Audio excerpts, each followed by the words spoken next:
Good morning. Happy wake and bake.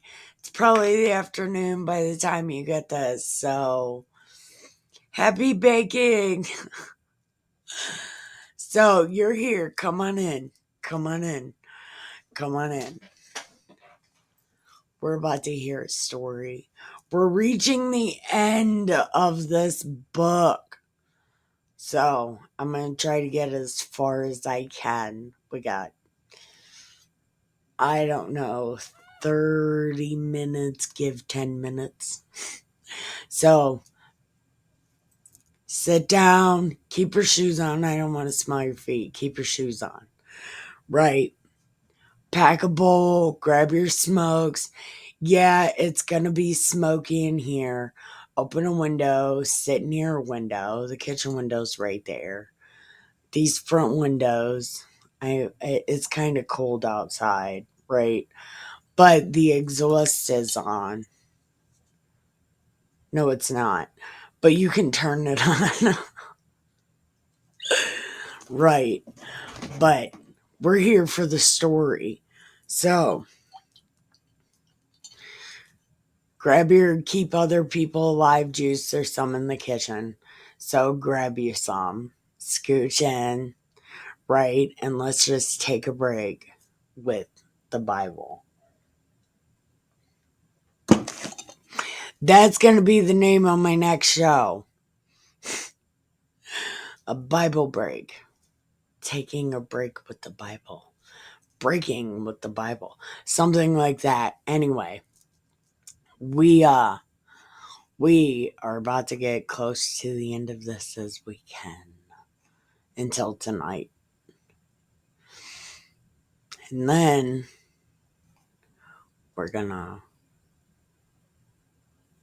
smoke it, read it, drink it. I don't know if I should be saying that before the night show. Listen, Instagram, I'm sorry, but Disco Dick is here in my way. So you might, I can't close it because I want to read it. Oh, and Disco Dick wanted me to tell you his real name is Joe Grizzly. He wanted to say, I am Joe Grizzly, bitch. What movie is that from? That's from a movie. So we're on Acts chapter 26. And Agrippa said to Paul, so remember, Agrippa and Queen Face, so King Face and Queen Face, are there with Festus. And Agrippa wanted to hear Paul, right? So they brought Paul, right? And so now Agrippa's like, go ahead. What is your defense? Because these people are insane, dude. What did you do?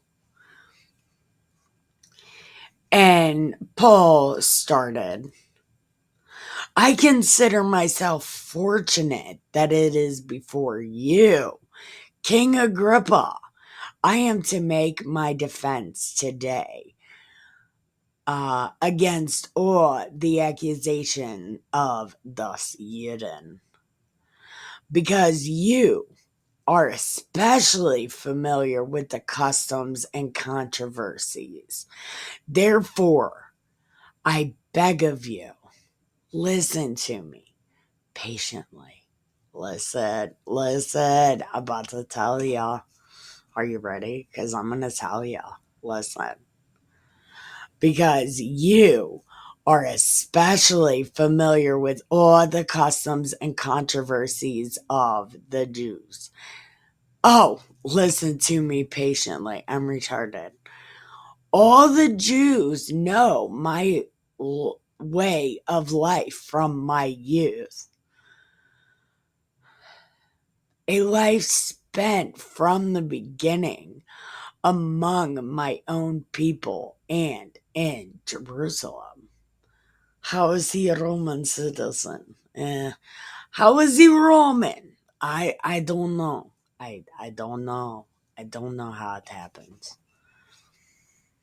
And now I stand here on trial on account of my hope and the promise made by God to our ancestors, a promise that our 12 tribes hope to obtain as they earnestly worship and pray day and night.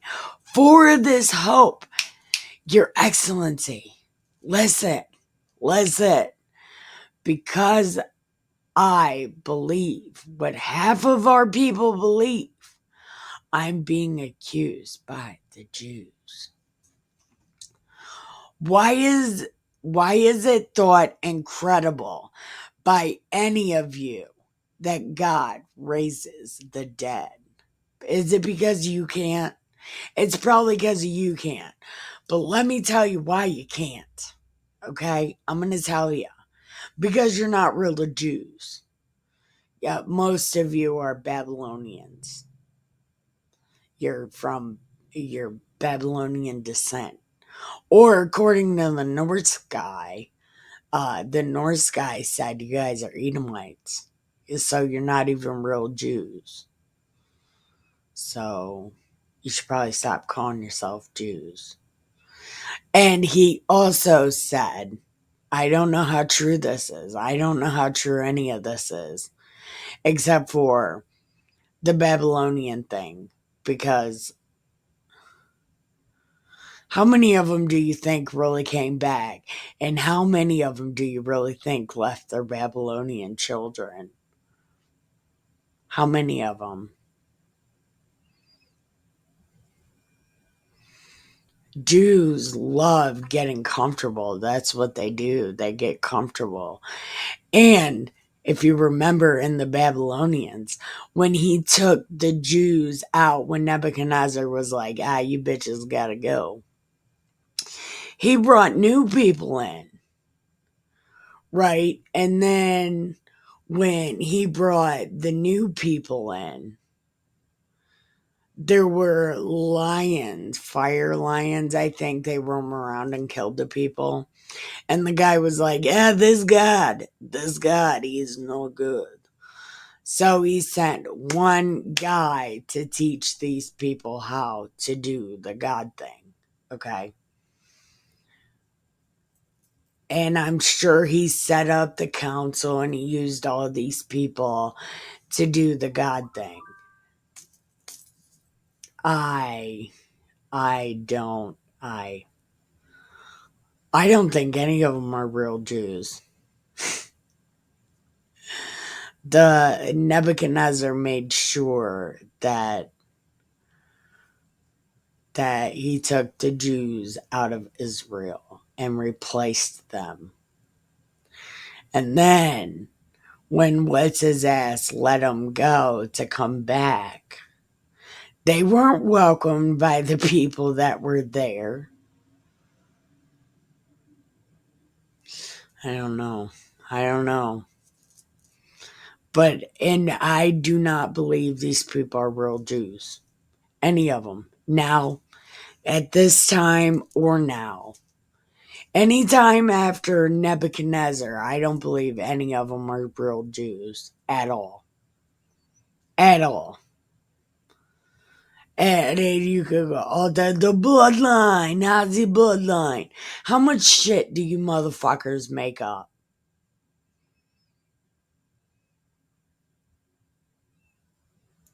I don't care about what your paper in the bloodline says. I know you people are fucking liars. I don't trust anything from any Jew because they're not real Jews. I myself was convinced that I ought to do many things against the name of Jesus. Why? Listen, I'm going to tell you why. Listen. And that is what I did in Jerusalem with authority I received from these guys.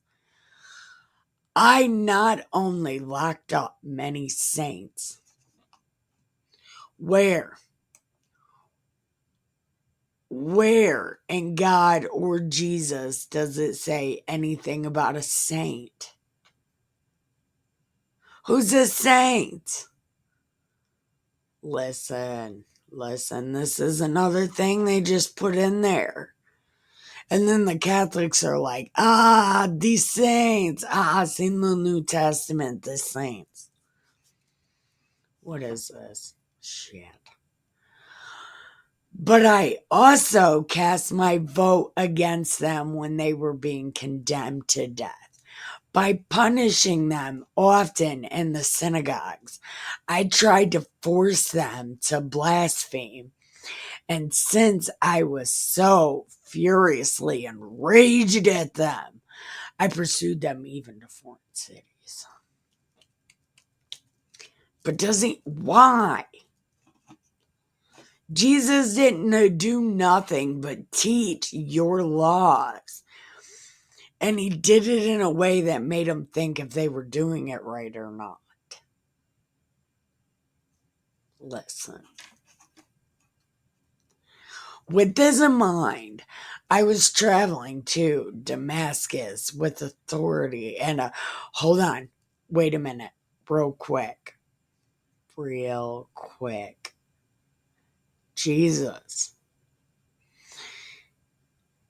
he just did the regular thing, but he followed the 10 Commandments.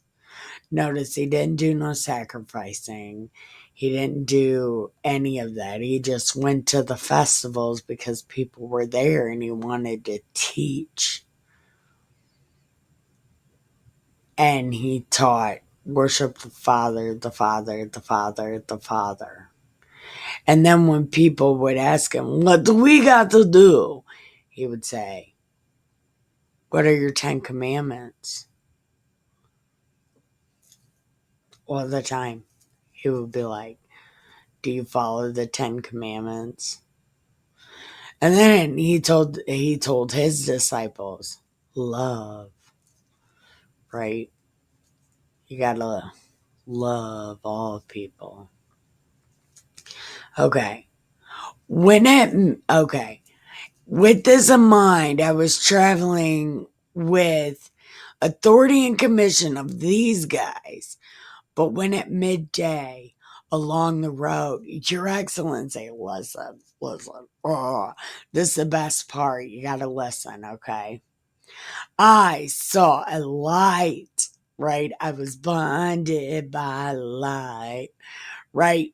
It was brighter than the sun, shining around me and my companions. Listen, there's witnesses. Ask them, they'll tell you. When we had all fallen to the ground like London bridges, I heard a voice saying to me in Hebrew, and then he began kicking me. I don't know who it was. It was like the wind was kicking me all over. And then I hear this voice, but it's kicking me. What are you persecuting me? And while this was kicking me in the middle, I was like, well, who are you? Right? And he was like, kicked me really hard. And then he was like, I am Jesus, who you are persecuting. So come get some. Listen, I'm going to tell you what you got to do. Okay? So I have appeared to you to give you a purpose. I'm going to appoint you to serve and testify to the things in which you have seen me and those in which I will appear to you. Okay. We got to go to the hard copy. Okay. See, I want to so go back to reading the hard copy of this because they're typing this all fucked up. And who understands this? They're typing it like this because they think nobody's going to read it.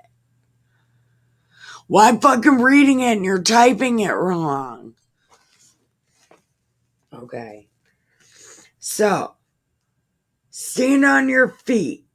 For this purpose I have appeared to you, to appoint you a minister and a witness, not only to the things which you have seen, but also to the things which I will appear to you, delivering you from the Jewish and Gentiles to whom I am sending you. Open your eye. Oh, open their eyes so they may see the truth. No. So that they may turn from the darkness to light and from the dominion of Satan to God. Listen, in the Old Testament, they had all sorts of God's names. Or, well, demon gods' names, right? There was all kinds of them. They only used Satan one time. And then in the New Testament, that's the only devil god. Like, I don't get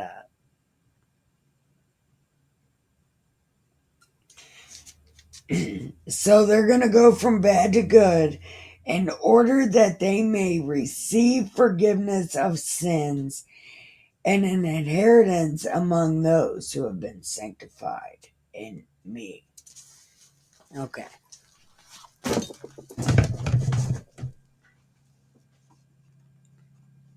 Okay. After that, King Agrippa, listen, I was not disobediently to the heavenly vision, but declared first to those in Damascus, then in Jerusalem, throughout the countryside of Judea, and no, wait. But I declared first to those in Damascus, then in Jerusalem, and throughout the countryside of Judea, and also to the Gentiles, that they should repent and turn to God and do deeds consistent with repentance. Listen, that is a Jesus thing, kind of, because God's like, do good things, say sorry and do good things. So say sorry and prove it, right? That was it. It's not like change your whole being, become different. And I get it, some people need to do that, but a lot of us don't need to do that. A lot of us just need to learn how to be nice. You know, a lot of us we're salt of the earth and we have great flavor. We just need to learn how to do nice things. So that's what we're doing. Kind of. Okay. So say sorry and prove it. And for this reason, the Jews seized me in the temple and tried to kill me. You should have said during purification. That would have made the king like flip his McNuggets. To this day, I have had help from God, and so I stand here testifying to the both small and great, saying nothing but what the prophets and Moses said would take place. That the Messiah must suffer, and that being the first to rise from the dead, he would proclaim light both to our people and the Gentiles. While he was making his defense, Festus was like, Paul, you're fucking insane. What are you doing? You're out of your mind. Listen, you're fucking insane. Listen, that is a great song by the band called Fastball. It's kind of a slow song, but it's the words. Check it out. It's a band called Fastball. Fastball. And the song is Out of My Mind. And it is a great song. It's kind of slow. Very 90s.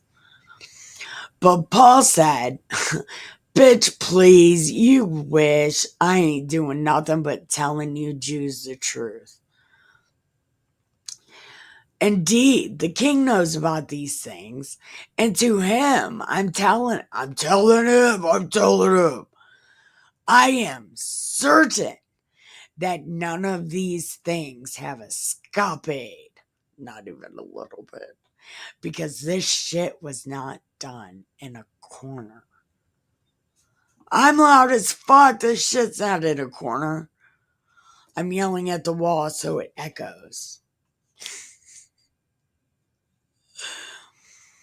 King Agrippa, listen, do you believe the prophets?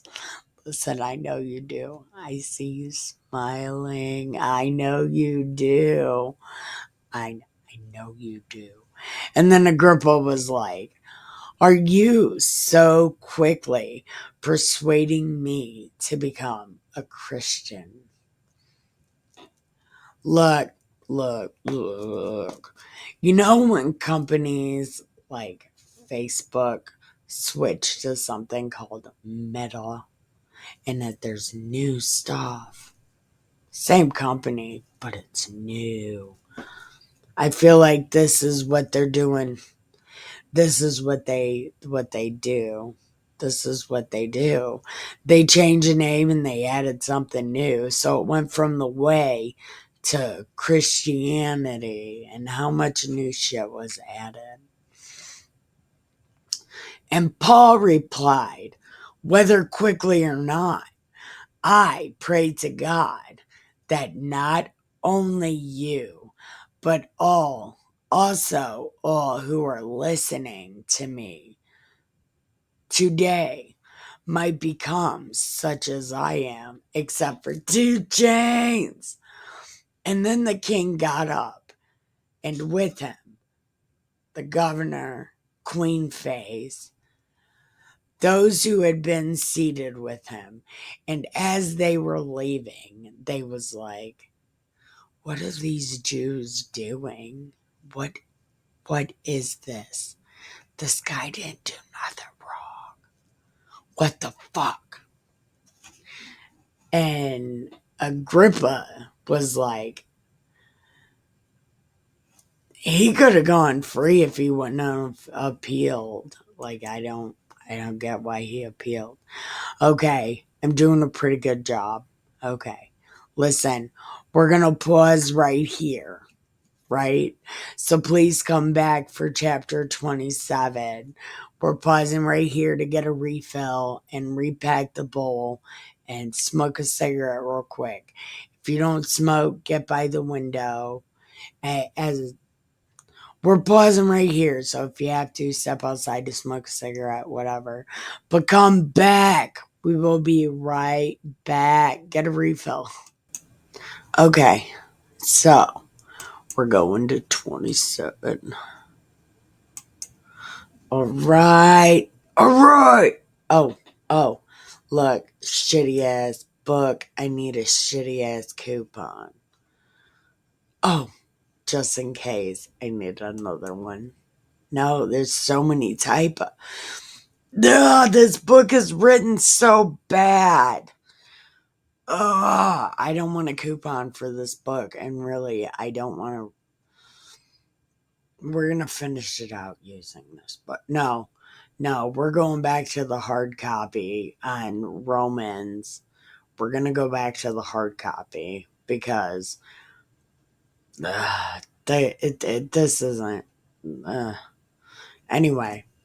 When it was decided that we were to sail for Italy, they transferred Paul and some prisoners to a centurion, Augustin. No, a centurion of the Augustan cohort named Julius. Right?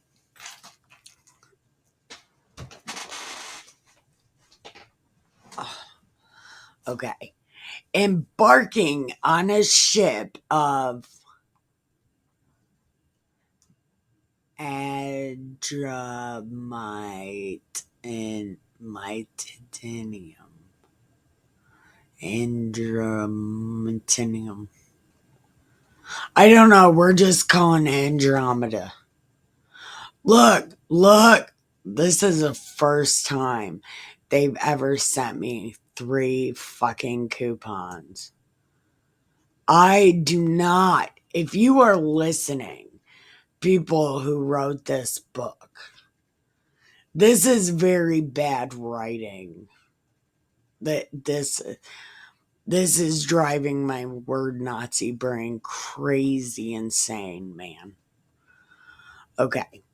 When it was decided that we were to set sail for Italy, they transferred Paul and some other prisoners to a centurion of the Augustan cohort named Julius. Embarking on a ship of Andromeda that was about to set sail to the ports along the coast of Asia, we put to sea accompanied by Aristarchus, a Macedonian from Thessalonica. The next day, we put in at Sidon, and Julius treated Paul kindly and allowed him to go to his friends to be cared for. Oh, that's so polite.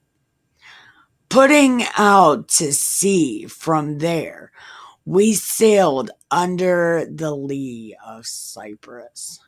Okay, so is this like the Candace of Ethiopia? Because that's what she called herself, the Candace.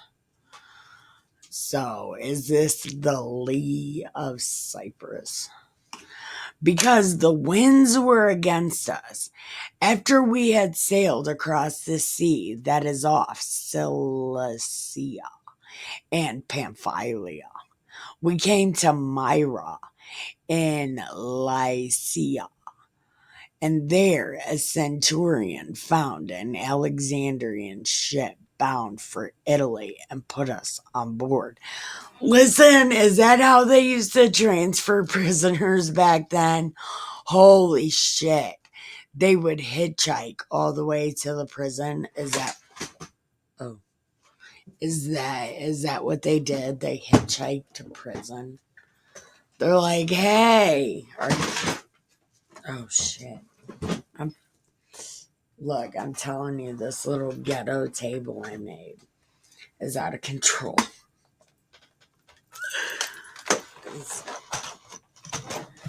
My keyboard keeps falling all over the place because this ghetto keyboard is all over the place. It's not a ghetto keyboard. It's really nice. Dustin bought it for me. It's really nice. It's pink. Anyway. Listen. Okay, so they're hitchhiking to prison on boats. And we sailed slowly for a number of days and arrived with difficulty off. Okay, so I have a hard problem. Okay, is this like pneumonia or is the N silent? And if the N is silent, why the fuck put it in there? Just like pneumonia, why does it need a P in front of it? So is this like snitus? Cnitis? I don't know. And as the wind was against us, we sailed under the lee of Crete off Salmone. What is a bleh, what is that? What does it mean? Okay, is that a water thing? People that happen to come back, is that a water thing? I don't know. Sailing past it with difficulty, we came to a place called Fair Havens, near the city of Lassie. Since much time had been lost and sailing was now dangerous, because even the fast had already gone by, and Paul advised them, saying, "Sirs, I can see the voyage will be with danger and much heavy loss, not only of the cargo, but also our lives." But the centurion paid more attention to the pilot and the owner. Since the harbor was not suitable for spending winter, the majority was in favor of putting to sea from there, on chance that somehow they could reach Phoenix, where they could spend the winter. It was a harbor of Crete, facing south and northwest. Would it be like this, like a V? Like V? I don't know. When a moderate south wind began to blow, they thought they would achieve their purpose. So they weighed anchor and began to sail past Crete, close to the shore. But soon a violent wind, called the northeastern, rushed down from Crete. Since the ship was caught and could not be turned into the wind, we gave way and were driven. By running under the lee of a small island called Quada, we were scarcely able to get the ship's boat under control. After hoisting it up, they took measures to ungird the ship. So they took its diaper off, fearing they would run on the Syrtis. They lowered the doesn't that make you sound like a pirate? Say it. Syrtis. It's like pirate word. They lowered the sea anchor and were so driven. We were being pounded by the storm so violently that on the next day we began to throw the cargo, and on the third day, with their own hands, they threw the ship's tackle overboard. What does that even mean? Stupid. These stupid guys. When neither sun nor stars appeared for many days, and a huge ass fucking storm raged, all hope of our people being saved was at last abandoned. That's when you need God. He even said that in the Old Testament. When you have nothing left, come to me. Since they had been without food for a long time, Paul, he said, "You motherfuckers should have listened. Why didn't you listen? Listen, you didn't listen." Sorry about that. So Paul's telling them, "Y'all motherfuckers should have listened. But you didn't. You didn't. But you decided to set sail. And damage and loss you have suffered. But last night there was an angel of the God I serve, right? And he said, don't be scared. Don't be scared, because you've got a job to do. And God wants you to do your damn job. He wants you to do the thing. You got to go see a guy about a horse, right? And so keep your courage, because God and I believe it's going to go exactly like I said. right? So it'll be fine. You're going to run ground though. Right.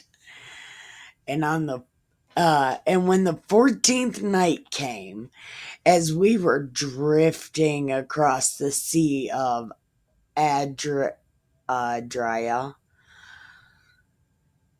about midnight, the sailors suspected we were nearing land. So they took soundings and found 20 fathoms.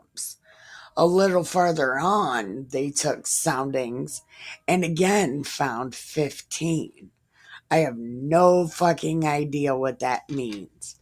But some shit happened, right? Fearing that we might run on the rocks, they let down anchors furthest from the stern and prayed for day to come. But when the sailors tried to escape, they had lowered the boats into the sea on the pretext of cutting the anchors from the bow. And Paul said, unless the men stay in this ship, you cannot be saved. Then the soldiers cut away the ropes of the boats and set it adrift.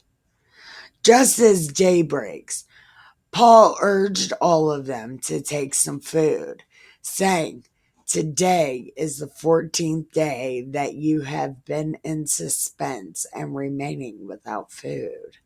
Haven't eaten nothing, like you guys, out of control. These guys. Therefore, I urge you, take food because it's going to help you. For none of you will lose a hair from your head. After he said this, he took bread and was like, hey, big guy, you're the best. I gotta do stuff. I'm doing the damn thing, right? I do a good job. So, here's some bread. And they began to eat. And when all of them were encouraged, they decided to eat. And we were in all 276 people in the ship. After they had satisfied their hunger, they lightened the ship by throwing wheat into the sea.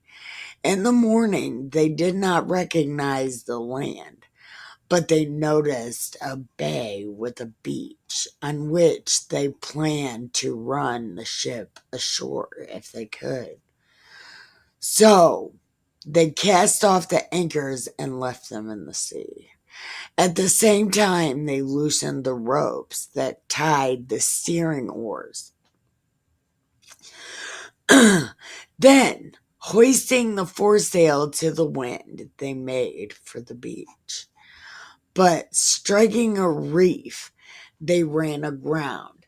The bow stuck and remained immovable. But the stern was being broken up by the force of the waves. The soldiers' plans was to kill the prisoners, so that none might swim away and escape.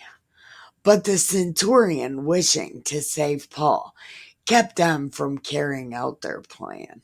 He ordered those who could swim to jump overboard first and make for land.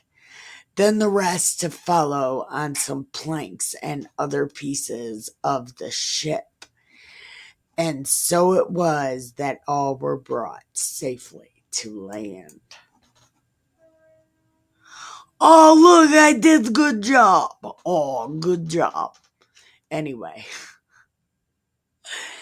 thank you for watching. It's totally appreciated. So feel free to exit calmly out the door.